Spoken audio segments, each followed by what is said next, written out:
Hello everyone, and this video I will show you how to get money back from Temu, right? So basically Temu is really good for the customer satisfaction because in most of the cases Temu doesn't want to return the product, right? You can get a refund on any of the purchases which you have done and you won't have to return back to Temu, right? Yeah, I know it's a very crazy example or basically crazy customer support, but Temu gives you that. So if you want to do that, it's really easy. By the way, you can follow the same steps over your mobile phone. Here you have to go to the account and orders. So basically you have to go to the section of your orders.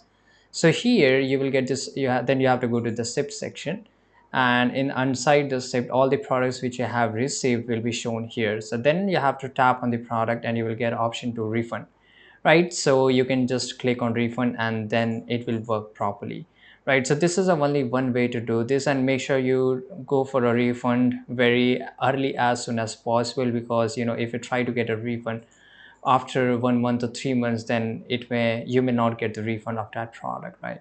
So this is how you can get your money back on Temu. I hope you found this video very useful. Subscribe.